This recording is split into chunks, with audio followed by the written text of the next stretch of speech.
Ladies and gentlemen, welcome into our Thursday, September 14th edition of the Super Will Sports Podcast. I'm Joe Will, joined by my co-host Tyler. Tyler, how are you doing tonight? Dude, I'm doing great. The Minnesota Vikings can disappoint me tonight instead of me having to wait all the way till Sunday. Wait, let me read this right on my hand. Ask Tyler about his Vikings jersey. No, I had like a whole bit prepared. So anyway, you see it, number 84, Vikings legend. Well, you ruined it. Yeah, sorry, it's an Irv Smith jersey. No, that's fine. That's the whole point. It was Irv Smith. It's not a Randy Moss jersey. I don't have a Randy Moss jersey, but I always like to keep my trend of wearing Alabama players like jerseys while we do this show, and Swerve and Irvin. I mean, I guess I could have got a Dalvin Tomlinson jersey from last year, but Irv was the only player that we've drafted, and I guess the only one that we'll ever draft that went to school while I was at Alabama. So just happened that we happened to draft one Alabama player. So of course I got his jersey right away. Even though he wasn't that great, and he's on the Bengals now. You mean you don't have like 15 players on your NFL team that are from Alabama like I did? Yeah, no. The Eagles, who we play tonight. I do have a Jalen jersey. Not going to be wearing that tonight, unfortunately. If there's like a Thursday night football and I'll try to wear their jerseys. Except not tonight, Jalen. I love you, but I hope you suck for one game. I don't think that's going to happen. I don't think so either. He's going to destroy us. We're going to lose by 40. No, it'll be a close game. But anyways, the real reason we're here. Well, before I go off on my rant about Alabama football, because there'll be plenty of Alabama football talk tonight, I did want to give an update. Tyler and I talked about this before. The pick updates for us. Week 1, we're just going to completely ignore. Week 1, we are horrible. Didn't happen. Week 2, we did all right. I went 7-3. Tyler went 6-4. We kind of had some similar games. I was telling Tyler before the show that I was 7-0 up until Alabama lost to Texas, obviously, and Arizona State I had covering. They did not cover, and Auburn kind of shit the bed too. So great start. I kind of looked at the games this week. Almost just fell. And the games this week aren't that great, but I'm hoping to capitalize on the momentum from last week. But the big buts. Yeah. Texas. First, we'll talk about the game, and then we'll kind of give our thoughts. The game talk, obviously, just being strictly how the game went. I guess the two will kind of bleed together, but yeah. Obviously, everybody knows by now Texas won 34-24 over Alabama. First thing, one of the things I noticed, aside from the Milroe conversation we'll get into, is that Quinn Ewers just looked comfortable all night. I mean, he didn't look like we didn't get any pressure on him. And this is a guy that really hasn't proved that he's a great quarterback, but just based off of that game alone has really improved how people view him, his overall Heisman conversation, NFL draft, all that. I mean, he played well. He played lights out. So that's one of the first things I noticed. Tyler, what do you think about I made a joke. I openly just did not think he was good, and he proved me wrong. So I thought he was good. He looked good last year before getting hurt. I was a Quinn Ewers fan. I made a joke that they were going to be calling for Arch Manning before the game was over, but I don't think that's true. I think he looked solid. And honestly, this maybe is like a bit of a reactionary take, but I think that one single game against Alabama he might have played his way into like a first round pick level, because scouts are going to watch the tape on that game and be like, look at the potential there. Like maybe I don't know, maybe he's overrated based on that game because our defensive line sucked or whatever, but he had super accurate passes. He made the right reads. He was mobile in the pocket. He had everything you could ask for out of a good quarterback. And I think that he had a lot of hype the past couple of years. I mean, especially when he was at Ohio State, because he was the first player to sign a major NIL deal, if I remember correctly. Right, because he forgot when his senior year of college, right, to go to Ohio State. Not a college, high school. Excuse me. Yes. He went backwards. No, yeah, I think it was during COVID, obviously, so times were weird. And I think he went to a school that wasn't going to have a season, so he just said, "To hell with that." I'm going to go to Ohio State, and he didn't play, but very highly recruited guy for them. So Quinn Ewers played well. No running game for Alabama through 2 games. Well, they had a great running game at the start, and then they tried to go on script more of a passing game. And I think that once they weren't able to sustain a bunch of drives, their running game kind of got gassed, and like Texas started loading the box a lot. Like it or not, I mean, we'll get into this conversation. Merrill did nothing to worry Texas at all in the passing game. So they just brought all their players close to the box and stopped the run in the second half. Yeah, which I mean, they had the potential to be a good running game, and it makes me. I know that Nick Saban has been vocal about not wanting to be an option team anymore, because not an option team, but not running so many options, because he's vocally said that he believes that he hurt Jalen Hurts' development as a quarterback because he did that too much. But at the end of the day, development's great, but you got to win the games. Like Jalen Milroe running options, the couple of times they did it worked super well. I don't understand why they don't try to incorporate those more. Yeah, and we're about like probably a minute into just completely nuking this whole conversation, just diving into it. But another thing I noticed before we kind of go off the deep end was the Texas receivers. I mean, we knew going into this game, Xavier Worthy, AD Mitchell, we knew how talented the receiver room was. I was still surprised. I think I was just surprised overall. Texas just came out and punched Bama in the mouth, and I thought it was going to be the complete opposite. And so you look at this Texas team, and it's a team that I picked to win the Big 12. I had a lot of respect for them, but I thought that it would take them longer to get kind of going offensively and defensively, and they would kind of hit their stride later in the season. It just kind of appears that Texas is back. I mean, can we say that? I think right now Texas is indeed back.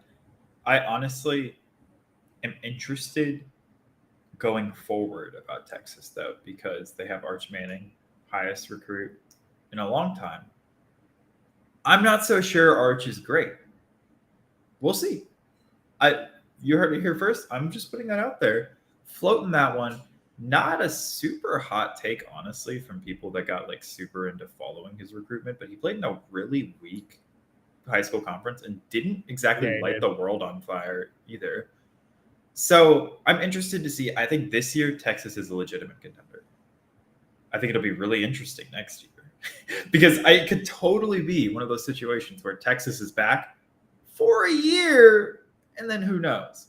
But Sark seems to have kind of righted the ship. And one thing I wanted to specifically say about Texas, watching the game, Tommy Rees seems a lot better than Bill O'Brien through 2 games as a coordinator. Even casuals will be quick to be like, oh, they didn't pick up a lot of yards. Their passing game sucked. People were getting open. He was scheming receivers open. We just weren't hitting the throws. That being said, Texas does a bunch of super creative stuff, like lots of motion, design swing passes, routes that hide other routes. Like, I love their offensive scheme. It was so interesting. And I just, for once, as good at, like, even if Tommy Rees is good, I always just want to be that team. It's kind of like being a fan of the Chiefs, where your team is like innovative. It does a bunch of cool stuff. And we've had that in the past when we had Sark and when we had Kiffin, but you kind of mentioned it a little bit earlier without directly saying it. I think that Nick Saban needs to do a better job of tailoring his offense to the athletes that he has and also the defense. I know we've ran the same defensive scheme for since the freaking Stone Age, but it makes no sense. I will never understand why you don't call plays on offense and defense with the personnel that you have. Yeah. The thing that's hard is Kool-Aid McKinstry's great.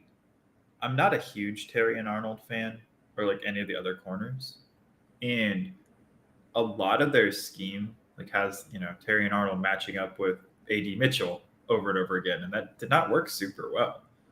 And we also linebackers linebackers at coverage are not great. Was it Sanders? Jatavian Sanders was just eating us up. Yeah, and he's a decent running back, but he's not anything. I thought he was a tight end. Is he a tight end? Yeah, he's their tight end. Shit. I mean, regardless, we thought this year we had this issue resolved, but the Texas game proved that it's the same issues. Linebackers, not in coverage, just completely out of place, missing tackles, and receivers just running free down the field. And Pete Golding left. We thought that was going to change. I've never been a big Kevin Steele fan, but I thought, oh, Kevin Steele's been around. He's a respected, well-respected defensive coordinator. I thought those issues would get resolved defensively, and they just weren't resolved at all. All the talk about a new attitude and new energy. Yes, that's something we can both agree on. They just kind of rolled over and let everything happen. I mean, there's that clip of the guy getting pushed back 20 yards after the whistle, and he just didn't do anything. And also, how are you going to talk about that and then not even get a single pressure? Did they have a single pressure on Quinn Ewers? I don't think they did. They definitely didn't have a sack. I don't think so. So they barely even got like anywhere close to him all game. And I just do we not have the personnel? Do we not have the, I will say, I think it's super lame for all the old players to be dragging all these athletes. Yes. Right? Yes. I think that's some sucker stuff. Like, we get it back in your day. Okay, whatever, grandpa. Like, support the players now. They don't need a bunch of players. I understand that people wish that Alabama, like, I don't think people miss the attitude of Alabama of old. I think they miss the winning of Alabama of old. Yes, exactly. Exactly my point. I don't think anyone cares about, like, oh, yeah, we used to have players fighting on the sideline each other. That's not a good thing. Yeah, that's a good thing. The stuff that was associated with that was the winning. The winning was a great part. Exactly. You have memories of the team being dominant. I saw that and it made me so mad. You're an old player and you're like, back in my day, we used to, beat each other into a pulpit practice. That is not a good thing. When has that ever worked out? Georgia's won a national championship 2 years in a row. Do you hear about them fighting in practice? Do you see them fighting on the sidelines? No. So that has no correlation to being a successful team. Yeah, in fact, exactly. It worked for Alabama just because it worked.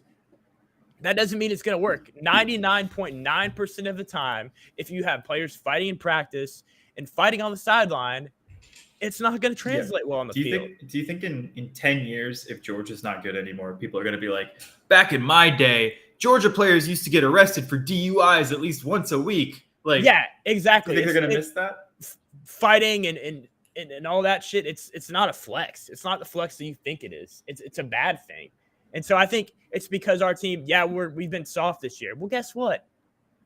You don't just because you can be hard without fighting in practice. Yeah, that's called being disciplined. Yeah, being disciplined. And that's something we haven't had. So people saying when this team has already been undisciplined the last 3 years, people being like, oh, we should fight more in practice. No, we shouldn't fight more in practice. That is the definition of being undisciplined. And honestly, on a let me pick up this white like that, you're fine. People fighting in practice and stuff like that, like it doesn't inspire confidence in me, as like there's already a lot of lack of cohesion between like, especially on the defensive end. The last thing you need is these people throwing fists at each other in practice. I get wanting to have the team hold each other accountable. That's great. You look at I don't want people Draymond Greening each other and breaking up all the team chemistry because they're mad about something that happened in practice. I think there's a fine median, and people are just swinging the pendulum way too far in the other direction. Yeah, and in the defense, this is the last time I'll probably defend Alabama fans tonight. This team has not looked tough at all. And you have got J.C. Latham calling himself Trench King. You got these guys saying they've got a chip on their shoulder. They're pissed off this season. No, you're not. I mean, you're not. The offensive line is supposed to be a strength for the team, and it's been god awful this year. So you can't – if you're going to talk the talk, you got to walk the walk, and they haven't done that this year. So don't sit here and I mean, it's fake toughness to me. You say you're tough. You say you've gained all this weight. You're this big. You're a badass player. We'll play like it. I mean, and some of the guys that are saying that, I mean, they're younger guys. J.C. Latham. I mean, actually, J.C. Latham's, not a younger guy. He's been here for a while. But Tyler Booker's had some bad quotes this week. Some of these guys, Caden Proctor's a phenomenal offensive tackle. He played horribly this weekend. Played decently week one. But, some of those mistakes for younger players, I understand. And Yeah. when they say stuff, I understand. But the guys that have been here for a while and you're preaching the Bama standards back, that it's going to be different this year, and then you come out and get your ass kicked by Texas. Texas doesn't have any studs along their defensive line. They're just a well-coached defensive line, and they know how to come together as a team, and that's something Alabama hasn't done. So they had no business. I can't name a single first-round pick on that defensive line. I mean, that doesn't always mean everything, but also Alabama, J.C. Latham's going to be a first-round pick, and he's got his butt kicked. So, I don't know. We're on the same wavelength about the former players thing. Yeah, I think especially, DeMarco Hellens, dude, really? Yeah, you got torched for what, 4 touchdowns last year, like that, and you're gonna sit here and act like you're big, tough, and bad. To be fair, you mentioned it earlier. How much of that was Pete? Right? You looked at him in the preseason for the Falcons. All of a sudden, DeMarco Hellens looked pretty dang good. Like maybe it's more scheme as well. And then you also said we've been running the same scheme for a while. It kind of I don't want people to take this the wrong way, but perhaps we need to modernize our defensive scheme, because eventually you run the same thing over and over again for years. People know exactly how to eat it up, especially someone like Steve Sarkisian. It's changed completely too. Especially someone like Steve Sarkisian that was on the staff with you for several years and then played against you in practice every time. If you keep, I know obviously stuff changes from year to year, but if you keep the same general scheme for that long, people are going to find out how to exploit it. Yeah, I agree. And offensively, we saw what we did with Tua and what we did with Mac, and we've kind of modernized our offense, but the defense is still rough. And you brought up a good point too about Pete Golding. I was hard on him. I still don't think he was the best defensive coordinator, but you've got 2 defensive coordinators now that have had the same issues. It's got to be scheme related. All right. We should talk about the other games first. Then we can get into the Milroe discussion. Nah, come on. We're already on Alabama. Fine. Let us. Okay, fine. PSA, Alabama fans, shut the hell up, please. Jalen Milroe did not have the best game on Saturday night. Was it all his fault? No. Did he miss open receivers and panic and run out of pocket a lot? Yeah, he did. But you know what? The guy has played in 4 games. He started 3 college football games. Have some faith.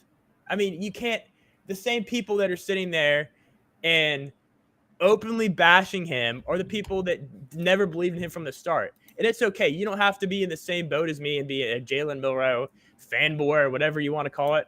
But have some faith in your guys. I mean, it sickens me to my core when I see a player like that not have the best game, and then Alabama fans just openly take a dump on him. I don't understand it. And it's not even just – I think Alabama fans are spoiled brats. Spoiled brats. And Alabama's been successful as a program for many years, and I think obviously that's a good thing. But when you have losses like this and players not play the best, I think it's a horrible thing to sit here and trash a player. I mean, you could say whatever, talk amongst your friends, blah blah. Going on Twitter though, and then crapping on the kid, and then I go to look at his Instagram. I'm like, let me check his Instagram comments, and then people taking the time to go on Instagram to say, you're a running back, you suck, you lost in the game. That is awful. And you can take your fandom card and you can stick it where the sun don't shine if you're going to act like that, because that's not how fans need to act towards their team. Yeah. I agree. I think going after a kid on Twitter or whatever on Instagram is ridiculous. And he's still just a kid. He's in college. He's not even a pro. He's not making, I guess he's making money now, but he's not making millions and millions of dollars to do this. And also, like you said, this is his 3rd start ever. However, I will say, I think I was a lot more negative on Jalen Milroe after the game than you were. I try to be reasonable about it, but I do think he hasn't shown any growth from last year, which is very concerning to me. made the exact same mistakes. I mean, he had 2 nice passes all night. 2. Like, he had a deep touchdown and then 1 deep throw for like 30 yards. He had one throw, I think it was right before halftime, that he threw it. It was in like the corner of the end zone. The defender made like a nice play. It could have been a touchdown. Okay, so we're counting could have been touchdowns now. So then I will also count the one that he threw right to the defender that bounced off his hand that could have been an interception. Awesome. Yeah, that was terrible. But this is what I want to say. We talked about modernizing the offensive defense. Jalen Miller's not a pocket passer. No. He's never going to be a pocket passer. Jalen Hurts wasn't a pocket passer. But you know what we started to do with Jalen Hurts that we should be doing with Jalen Milroe? Adapting the offense. Tommy Reese needs to – Milroe decision-making, not the best, but Reese needs to put him in a better position to showcase his skill set. They need to run like an RPO offense. Like one read RPO offense. With those running backs too, oh my gosh, it would work so well. I do not understand by the life of me why we're not doing that. Yeah, and like because the problem with his 2 picks that he had were egregious. Like the first one he just completely stared down the receiver, made it super obvious where he was going to throw it, still threw it. Second one he literally threw it right to a defender that I guess he just didn't see, which is crazy to me. And it's just the decision. The reason that I think I'm so negative on Milroe is I think that with a quarterback that didn't turn the ball over, just took the easy passes and could just routinely complete short throws, we would have won that game. I think with like a Tyler Buckner, we probably would have won that game. I don't think so. I think Milroe's part of the problem when you have an offense that, has 90 yards and penalties. You look at it from a box score standpoint, you're like, those 2 picks cost 10 points. We lost by 10 points. Okay. That's fair, but who's to say that? Let's say the game goes into overtime or something. We could have lost another way. So yeah, but losing in overtime was better than losing by 10 in regulation. But anyway, I think that it's not just the 10 points. So okay, I will say you can absolutely argue that 7 of those points, maybe Buckner doesn't make that beautiful deep pass. Okay, I'll give you that. Buckner probably completes all the easy passes over the middle that Milroe just straight up missed, and those were like infuriating because then we're always playing behind the sticks because it'd be like first down, 15-yard pass, guy wide open, throws it into the ground. And then as well, another thing that gets underrated, I know you talked a lot about the offensive line being big at fault, and I know Milroe's pressured a lot. One, I think that he was too quick to run and put himself in a lot of those pressures where if he was better at stepping up and navigating the pocket, it wouldn't have been a big deal. And 2, I know someone went back. I forget who it was, but I remember someone went back and looked, and I don't think a single time all game he adjusted his like protection at all.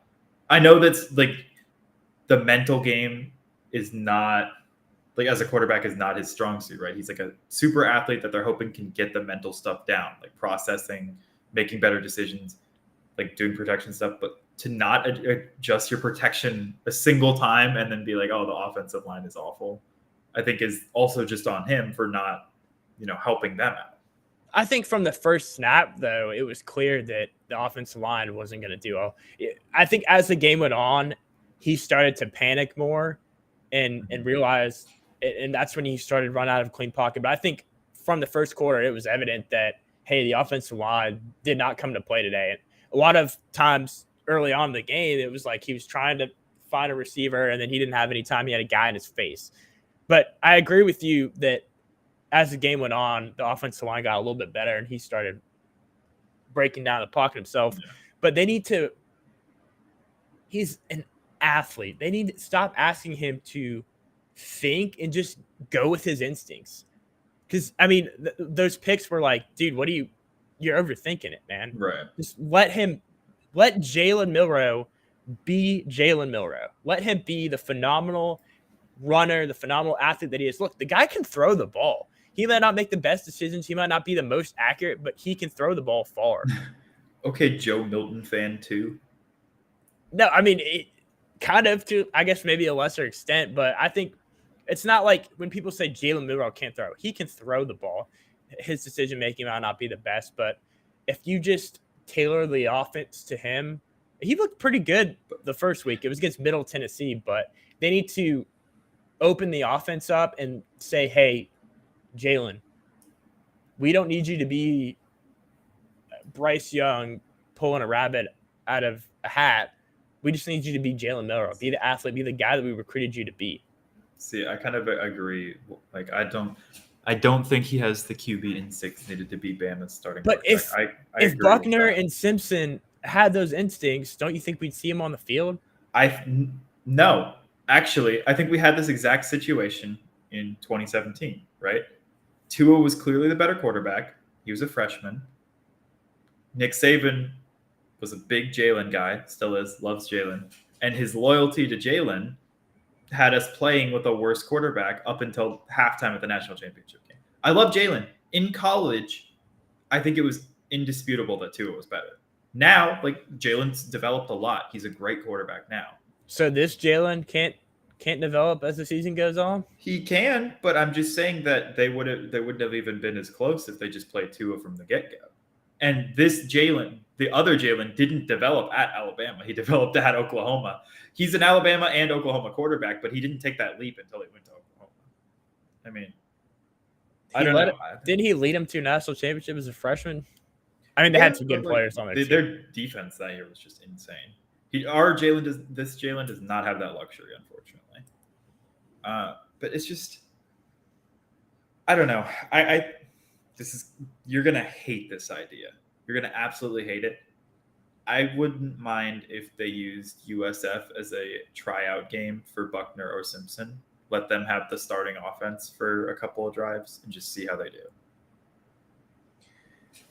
I don't know what that accomplishes though, because then you have a quarterback controversy as you're going into the next week playing. We already have a quarterback controversy though. Maybe not like internally, but everyone on the outside is already talking about it.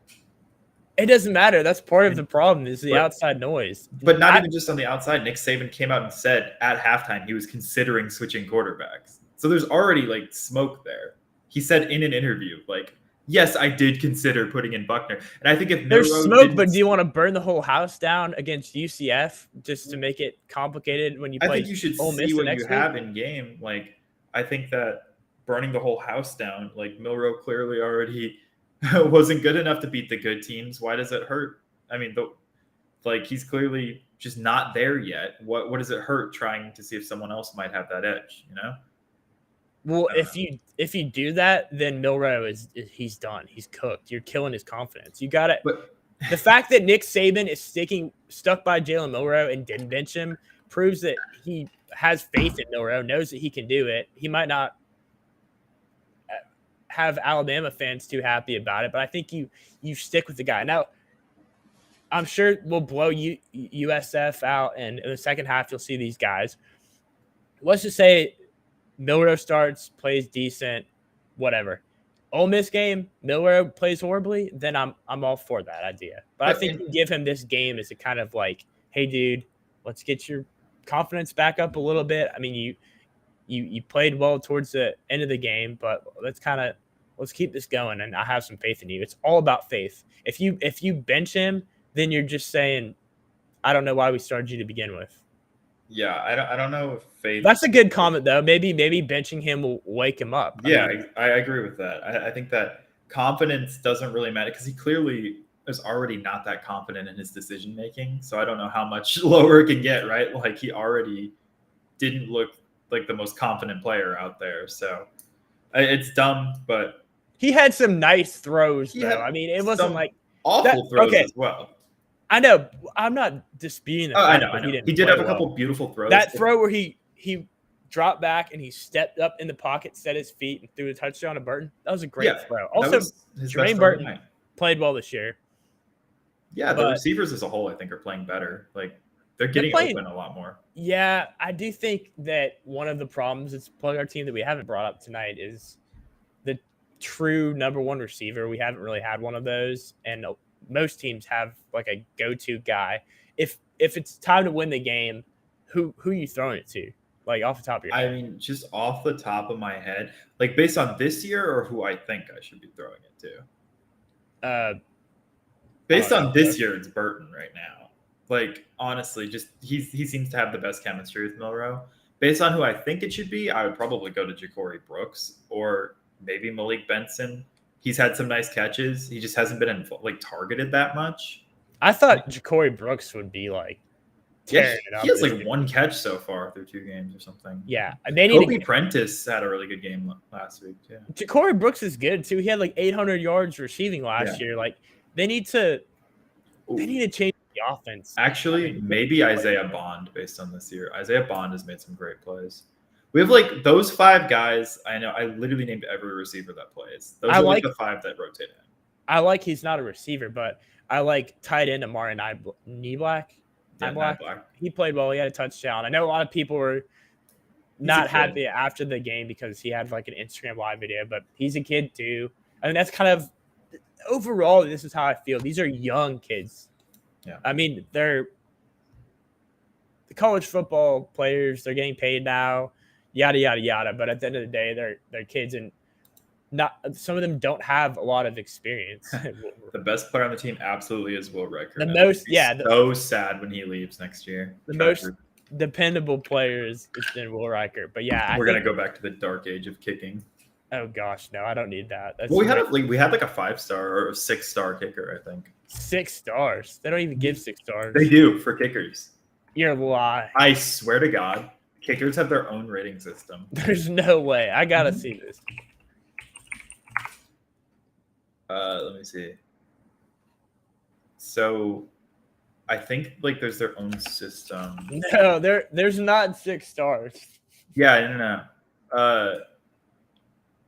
There definitely is. Let me look real quick. CSK, right? I think that's it. Sorry, let me look this up real quick. No, you're good.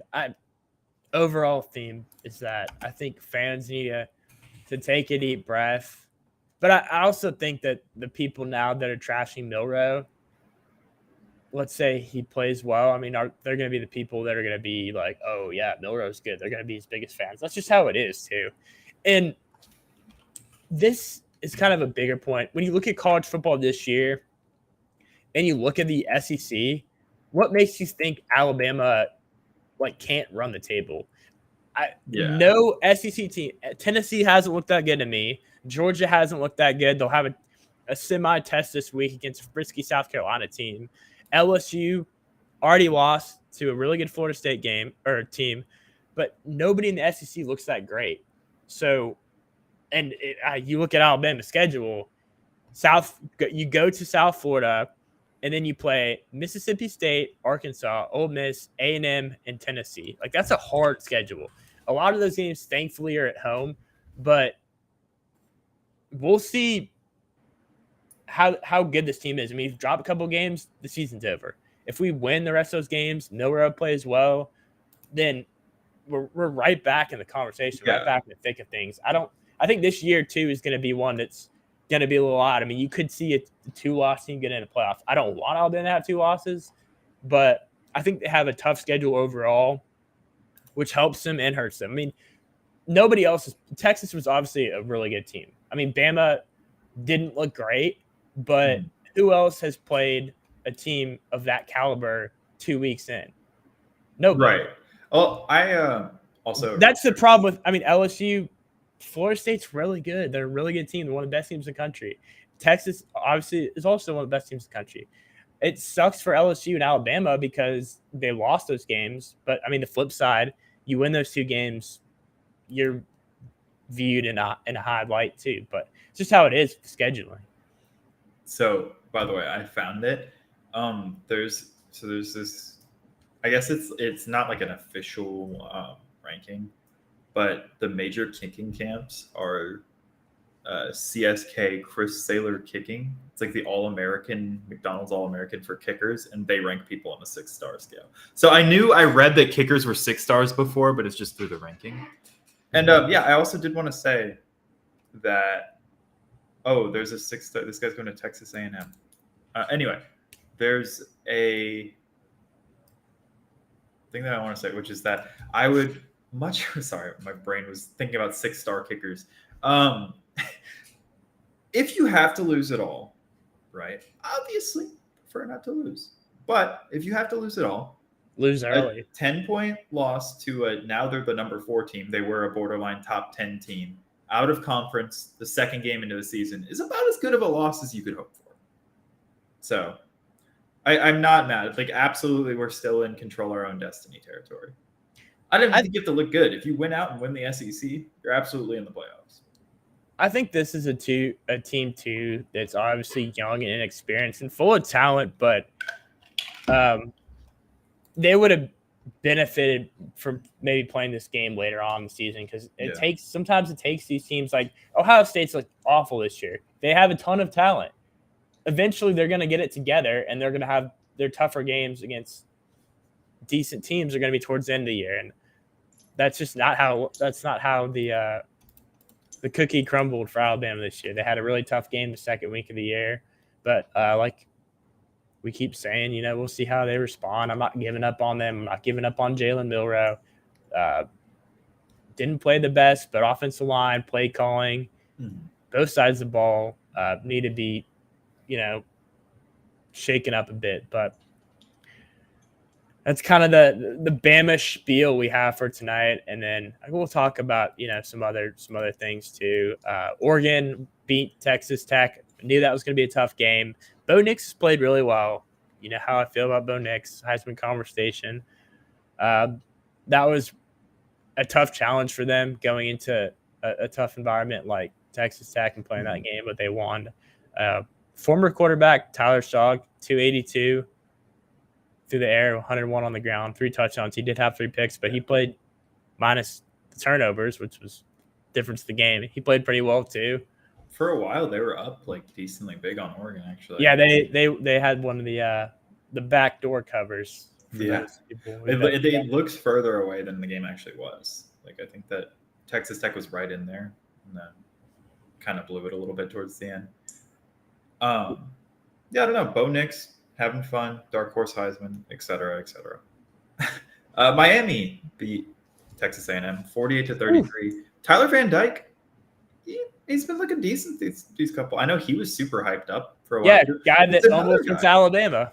Yeah, he's another guy that is like, this quarterback class is absolutely stacked, right? He looked really good, and A&M's defense is a solid defense. Like, that's a guy that, like you said, like his draft stock, like I watched him, I was like, this guy looks like an NFL quarterback.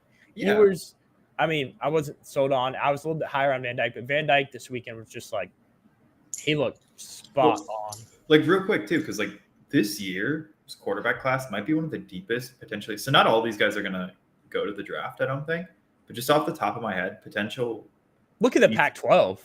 Just the Pac-12 in general. Obviously, Caleb Williams, Drake May, and then after that, you have like Michael Penix, Quinn Ewers, Bo Nix. DJ's playing DJ Uiagalelei. Spencer Rattler looks really good. Tyler Van Dyke, if he continues it up, looks pretty dang good. And then I know I'm forgetting a couple of them too. There's at least 1 or 2 more that look. Sam Hartman's look good. Sam Hartman, yeah. I think he'll be a later round pick probably. Yeah. But, so yeah, just off the top of my head, I mean, and then I guess technically Milroe is a junior. He's not going to be. But it's just Shadur Sanders. That's who I was thinking of. But I guess he's not eligible till next year, right? Or is it this year? No, sorry, it's Travis Hunter that's not till next year. Shadur Sanders potentially could be a first-round pick this year if he keeps it up. And speaking of Shadur, actually, Colorado won 36-14 over Nebraska. Rest in peace, my Matt Rule making Nebraska good prediction. Hey, buddy, I was right there with you. I think Jeff Sims is just not a good quarterback. He's awful. I mean, we've got on the Google Doc. Shadur Sanders. Let's do some comparing and contrasting. Yeah. 900 yards and 6 touchdowns in 2 games. 2 games. That's pretty good. Struggled. But our boy Jeff Sims, who I hyped up a lot, pretty much everybody, I was like, oh, Jeff Sims is good. 1 touchdown and 4 picks. The Jeff Sims experience was highlighted in week 1 against who they play? Was it Minnesota? He had Minnesota. 3 interceptions. Yeah. The like, I don't know if you were watching that game. I'm a sick freak, and I was watching it because I was so invested in Nebraska being good. We're both sick.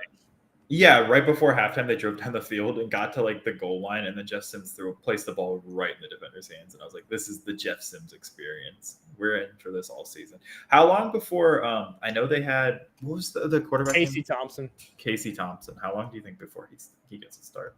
Oh, if Sim struggles, look, I mean, he plays for Florida Atlantic, so that's. Oh no, yeah. Hold on. I don't know who their backup is. I'm gonna be honest with you. I thought it was Casey Thompson. I thought so too. I don't know. Actually, speaking of the Devil, Jeff Sims is questionable for the Northern Illinois game. I just looked it up. He has an ankle injury.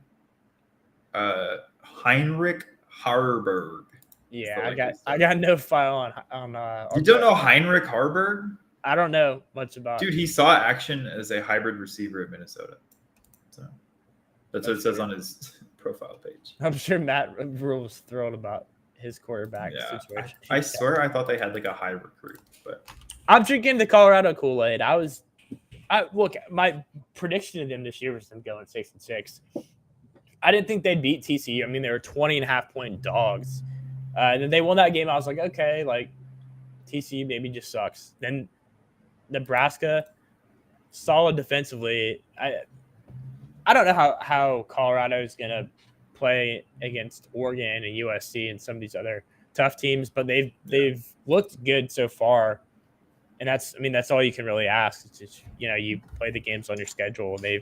Offensively, they've looked great. Defensively, not as much. They gave up. They didn't look the best in that TCU game. I mean, obviously, Travis Hunter's phenomenal, but I think there's a lot of other players too on this team that aren't really. I mean, you're talking about Shedeur Sanders. You talk about Shiloh Sanders has been decent. I know it's like his 6th year in the league or in the NCAA, but yeah, and Travis Hunter. But I mean, Jimmy Horn, I think, is a receiver for them. Like they've got some other guys that are stepping up. So they're at the worst of a fun team this year. But yeah, well, they've been competitive. This year's their last like fun week. Then it starts kind of the brutal 2-game stretch where they play Washington and USC back to back. I think. Oregon and USC. Excuse me. We'll know a lot about, the team. So my prediction for them was they start off 3-0 and they come out of that 3-2. I could be wrong. If they come out 4-1 or even, God forbid, 5-0, they are legit. They are a contender team. They will be a top 5 team at that point if they come out 5-0. We'll see. I know a lot of scouts have been buying into the Shedeur Sanders hype very heavily. I think that if he continues to have a good year all year, he has all the traits and the makings of a potentially good first-round pick quarterback. I think that he has the mobility. I think that he has the arm talent. I know his arm strength isn't the best, but he had some great accuracy on his deep balls. Even then, he knows where to put them and when to throw them. So I think that he's very intriguing, and I've been paying a lot of attention to the quarterbacks this year because my football team is probably going to draft a quarterback in the first round, regardless of what happens next year. Yeah, regardless of our record. So my team might too. I mean, Sam Howell didn't look great. He looked okay week 1, but I mean, we both could be in the quarterback conversation.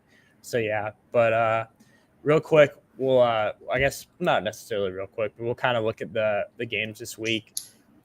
This is the first time I've really looked at the full slate. A lot of people were complaining. I know the games next week are insanely great, but we'll start kind of with Tennessee.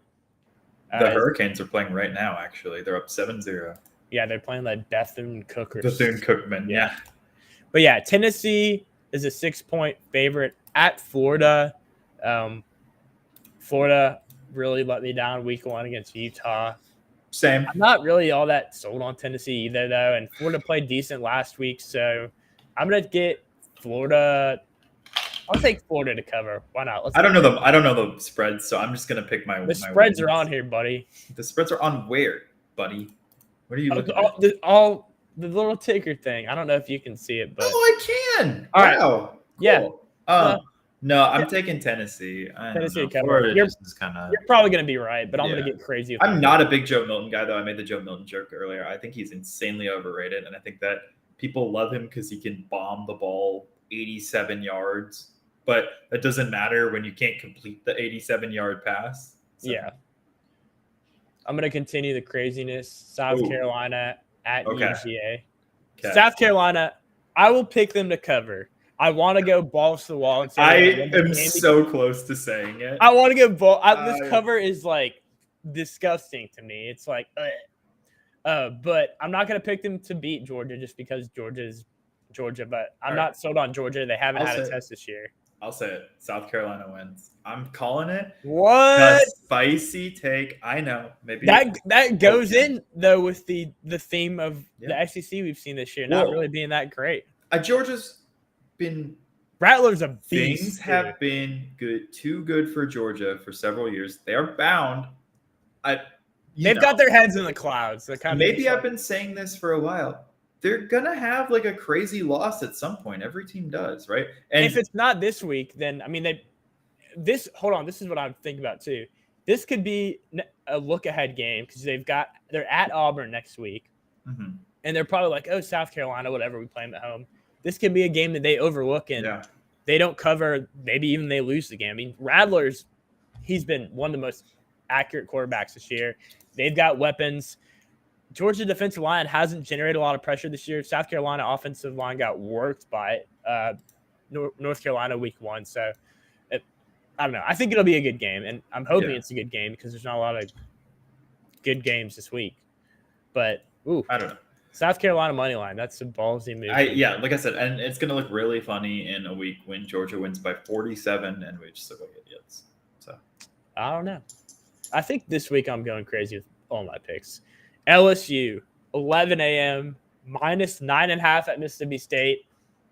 I'm going to take Mississippi State to cover just because it's an early game. This is a Mississippi State team that has a lot of experience. They're playing at home in Stark Vegas. It's always a nightmare there, so I'm going to take them to cover. You know what? You've convinced me. I was going to pick LSU, but I'll take it Mississippi State to cover. I'm buying what you're selling. I love me some Will Rogers. Will Robbins. What? We both said Will Robbins. No, Will Rogers. Will Rogers. Excuse me. I could freaking. I started to say Will Robinson, but I don't know why. Anyways, next game. Pretty sure that's the Lost in Space guy, right? I think so. Will Robinson. I don't have a huge file on either one of these teams. Kansas State -4 at Missouri. I don't know. Should I drink the Elijah Drinkowitz Kool-Aid here and pick them, or should I pick Kansas State? I don't know. I think that Kansas State is ranked. I think that they were decent last year, right? They were definitely better than Mizzou last year. I know Mizzou got a couple of good recruits, actually. They've got Luther Gordon. Yeah, but so listen, they played Middle Tennessee last week, like Alabama did. They won by 4 points. Oof. They won 23-19. I'm definitely picking K-State. I'll take K-State to cover after seeing that. I didn't realize it's pretty bad. Oh, also, I'm looking at K-State's game. Their first game was against SEMO. Shout out SEMO. That's kind of close to me, where I grew up. Southeast Missouri. Shout out SEMO. Yeah, Penn State -15 at Illinois. This is going to be, the first road test for Drew Aller. Illinois is like a sneaky hard place to play. But I think I trust this Penn State team this year, and I'll take Penn State to cover. It'll be close in the first half, I think, but they'll pull away. I'll also pick Penn State to cover. I just am not. You don't trust Illinois? I don't. Illinois. I will say Illinois has a surprising number of good defensive backs recently. It's kind of weird. Like Kirby Joseph and then what's his name? Devin Witherspoon. Both pretty good. Yeah.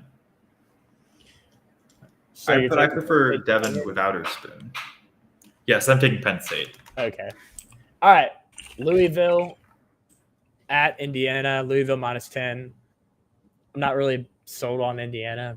Don't really think they're that great. I think Louisville's a pretty solid team this year, surprisingly, which usually they're not the best. So I'll take Louisville to cover -10.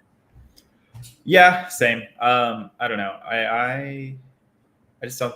Indiana for the past couple of years just hasn't really impressed me at all.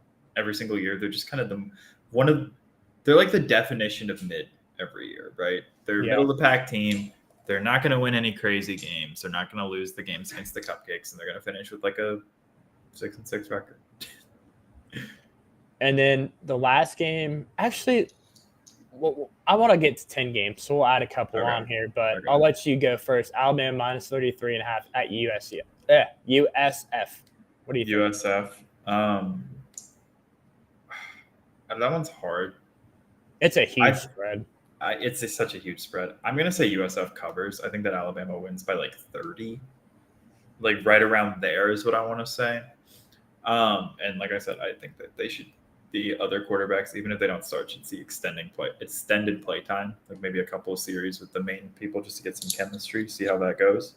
But give me a score prediction. Oh God, I was really off last week. Obviously, I'll say like I was gonna say 42-12, but then I just said they win by 30, and then I don't know. I was gonna say 42 for Alabama, but like 12 is a weird score for USF.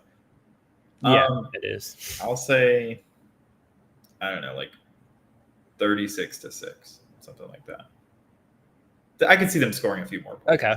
I'll say Bama wins 45-17. I've got I got 3 games I just pulled out of nowhere. I'm doing a lot of pulling this show. 36 doesn't work. I'll say 34-6. Sorry. I had to think about that because I was like, mathematically, that just doesn't work without a safety. No, you're good. 3 games on here. Washington is favored by 16.5 at Michigan State. I can see. I mean, Michigan State's got a lot of crap going on right now. Yeah, we didn't even talk about the whole Mel Tucker. Yeah, but I'm going to take Washington to cover, but I think this game can be close for a little bit too. So Washington minus 6.5. What do you think? Or 16.5? Yeah, I agree. I think that Michigan State's going to be just completely discombobulated after this whole thing kind of spread out. I think they've had other stuff on their mind than preparing for Washington. I think that Washington also has one of the best passing attacks in college football, and so I think that big Washington guy. They're going to wax Michigan State. This is an interesting one. James Madison is playing my Troy Trojans. They're favored by 2.5 points. I'm actually going to take Troy money line. Yes, I'm biased, but also Troy is like low key, not that bad of a team. They're pretty good. So I'm going to take Troy to cover, but JMU is good too. Yeah, didn't JMU win the last FCS championship? Am I making that up? Yeah, no, JMU's they're a good team. The defending champions, right? Yeah, and that's why the spread in this game is so low. Yeah, I don't. I guess it was third game here. I guess it's been a couple of years since JMU won. South Dakota State won again last year. Shocker. It was Sam Houston I was thinking of a couple of years ago, and then JMU was runner-up 2019. Anyway, none of that matters. I think I'm going to pick Troy. I just remember the one time that Troy beat LSU, and that was really funny. That's probably everybody's only memory. That's the only reason anyone knows Troy. All right, this is our last game. I don't know much about either one of these teams. Pittsburgh plus 2.5 against West Virginia in Mountaineer Country. It's in Mountaineer Country. I'm going to take West Virginia money line. You're going to take West Virginia? Okay. West Virginia looked okay against Penn State, which, I mean, Penn State's a good team. No bias there, too, by the way. And then their last game, they put up a lot of points in that game. So I don't really trust Pitt.